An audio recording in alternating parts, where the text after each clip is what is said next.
everybody, it's Lasha, and today this would be day 3, part 3 of me with ADHD and a little PTSD following through.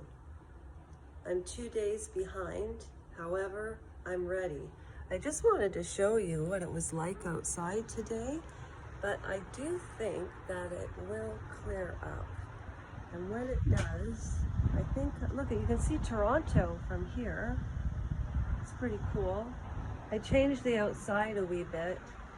Anyway, so I thought we would do reading inside today because it's a wee bit damp and I'm a little bit sore and I don't feel like sitting at the microphone today. And so I thought, how about me room? It's cozy. Oh, look at the different angles you can get to. I can make different pictures, maybe. I don't know. All right, so this is for Handmaid's Tale fans. The Testaments, Margaret Atwood. I tried to read this book. I've already mentioned this before, so I'm not going to go through it again. I'm just going to get started. So thus far, it was mainly the prefaces we read. So yeah, this much. So not a lot, but chapter 3. Oh no, I read that one already. Sorry, it's chapter 4, 5, and 6 today. And actually, I never read this. I haven't read this, so this is as new to you as to me. Just let me find a comfortable place to put the camera so you don't have to stare at my mug. Here, look at an angel. There you go. There, look at the angel. So for Handmaid's Tales, that's your new name, because I'm one too. This is chapters 4.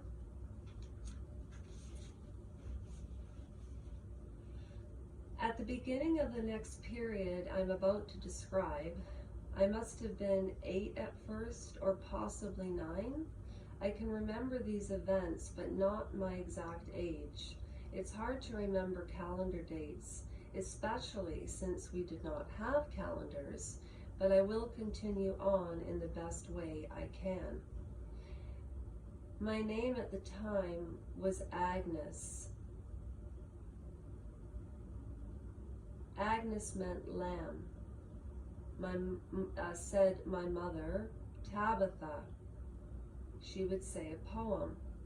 Little lamb, who made thee? Does thou know who made thee? There was more of this, but I have forgotten it. As for Gemma, I'm going to call her Gemma, or it's Jemima. The name came from the story in the Bible. Gemima was a very special little girl because her father Job was sent bad luck by God as part of a test, and the worst part of it was that all of Job's children were killed. All his sons, all his daughters killed. It sent shudders through me every time I heard about it. It must have been terrible what Job felt when he was told that news. But Job passed the test, and God gave him some other children, several sons, and also 3 daughters. So he was happy again. And Jemima was one of those daughters. God gave her to Job, just as God gave you to me, said my mother. Did you have bad luck before you chose me? You can just hear a little girl saying that. That's Lasha prefacing. Yes, I did, she said, smiling. Did you pass the test? I must have, said my mother, or I wouldn't have been able to choose a wonderful daughter like you. I was pleased with this story. It was only later that I pondered it. How could Job have allowed God to fob off a batch of new children on him and expect him to pretend that the dead ones no longer mattered? When I wasn't at school or with my mother, and I was with my mother less and less, because more and more she would be upstairs lying down on her bed doing what Martha's called resting. I like to be in the kitchen watching the Marthas make the bread and the cookies and pies and cakes and soups and stews. All the Marthas were known as Martha because that's what they were, and they all wore the same kind of clothing. But each one of them had a first name too. Ours was Vera, Rosa, and Zilla. We had 3 Marthas because my father was so important. Zilla was my favorite because she spoke very softly, whereas Vera had a very harsh voice and Rosa had a scowl. It wasn't her fault though. It was just the way her face was made. She was older than the others too. Can I help? I would ask our Marthas. Then they would give me scraps of bread dough to play with, and I would make a man out of the dough. I remember this part, and she would eat them. I don't even need to read the rest of this. I remember this part. My feelings were hurt. It was as if they were closing a circle around themselves, keeping me out, the Marthas. What if I want to make the bread? Well, of course your Marthas would have to let you do that, said Zilla. Or Zilla. Zilla, you'd be the mistress of the household, but they'd look down on you for it. And that, not euphoric, you for it. And they feel you were taking the rightful positions away from them. Oh boy, that's culty. The things they know best, etc., etc. Your husband wouldn't like it either.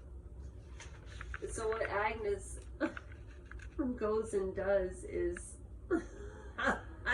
they make gingerbread cookies and she shapes them into men and she eats them because she's mad at men. That's chapter 4. Oh, that's pretty funny, actually. That's really, really funny. So anyways, this is 7 minutes long, and they say, according to YouTube evaluators or algorithmers or whatever they do, they say that 7-minute videos do better and because of people's attention spans. Now, I did pretty well with that because I didn't lose concentration. So if you have ADHD, we'll talk about menopause next time, but I still have to go back and look at the footage of Harry and tell you what the bread and the bouquet and the snake and the devil meant about how he felt about Meghan Markle. But I can tell you, like, the snake in the second position means the betrayal and losing your skin. So in the book it describes a snake shedding their skin. And he also got the bread, and that means a lot of bad advice. Usually bread symbolically means peace. You bring it to people's homes and it means peace. However, no, he's in big trouble. And I really do believe that's about Meghan Markle. So let's just leave it like that today. And I hope you find your way back to this little platform that we all agreed to join. 146 of us. That's better than 1 million coins. Okay. Smash that subscribe button.